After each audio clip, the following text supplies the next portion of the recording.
sa ating mga ano yan. Yung mga viewers ko, subscriber. Dito tayo ngayon sa Maynila, sa Technological University of the Philippines, TUP, no? So, sa lahat ng gustong mag-aral ng mechanical technology, punta na kayo dito. Katubilis na kayo.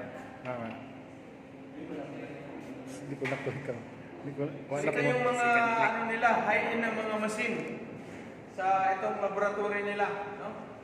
So, ayan. Talagang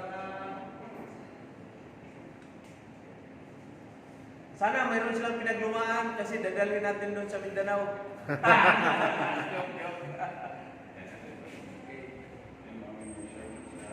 So sila po yung magigiting natin ng mga trainer, instructor, no?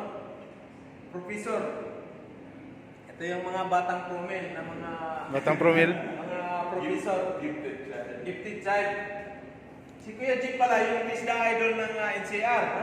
Saka siya naman yung nomine sa NCR sa Model FW Family Year Award. Dalawang taon kaya din, no? Dalawang beses.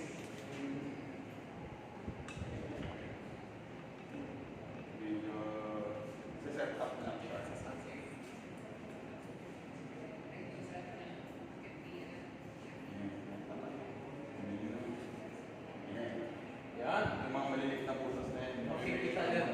Mission mo na yan. So yan ang ano talaga. Iba talaga dito sa ano yung TUP. 7 natin sukatin yung diameter. Yan. So ito, assumption, yung kanyang guhit horizontal. Oo.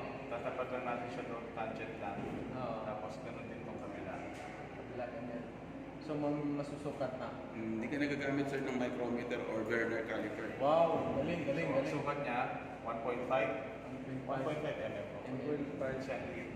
Yung butas. Yung diameter. Okay, so thank you sir sa engineer no sa pag ano mo pakilala yung ano niyo na mga machine. High-end, ika nga. Latest, wala pa sa buong Pilipinas. So dito naman tayo. So far, sir, TUP with this equipment sa lahat ng public universities sa buong Pilipinas, kami pa lang. Wow, palakpakan natin. Public universities pa. Hindi lang namin alam doon sa mga private, meron na sila. Pero last year, nagpunta kami dito ng training, nag-invite namin yung mga universities. Sa Philippines, taga MSU, matay sila dito, yung mga taga Cebu, Paano ba maka-avail dito? Actually, sir, training magpapunta ko. Wala bang exhibit? Wala naman po. Wala. Isang magbabayad. Bayan.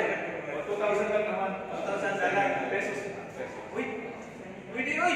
Yung mga gusto mag-aral ng mechanical, technological, mechanical engineering. Training lang yun for any special training. Yun lang yun. Ilang days yun? 1 week.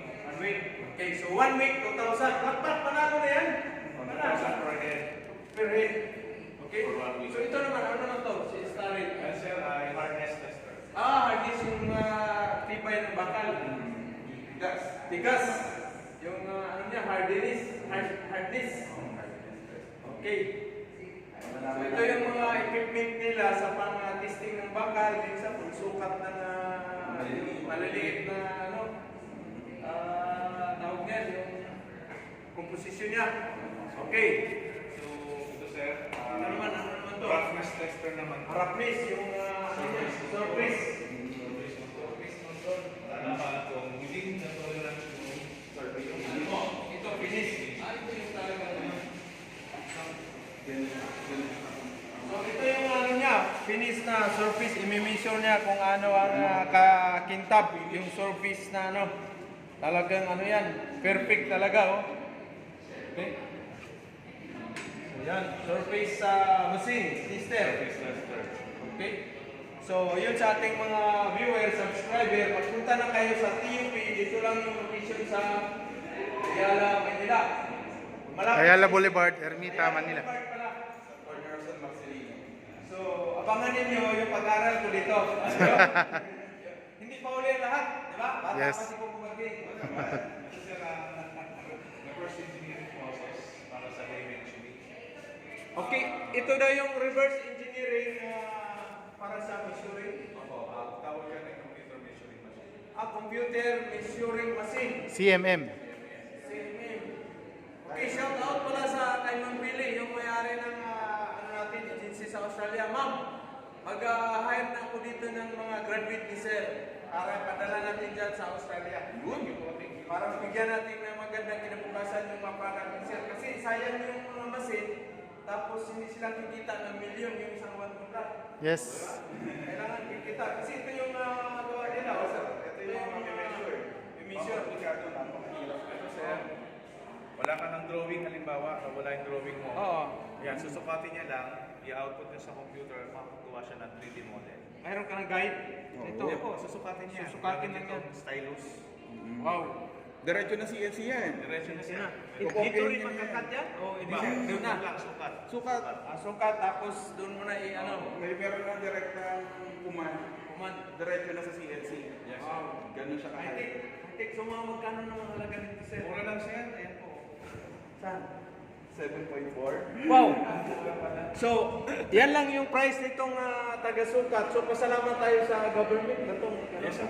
So, thank you sa ating government sa pagbigay ninyo sa tawag nito, sa pag-funding ninyo itong equipment na sophisticated, advanced. Ika nga, competitor tayo sa ibang bansa. Hindi na tayo pahuli. Sana magkaroon kami dito sa Mindanao, no?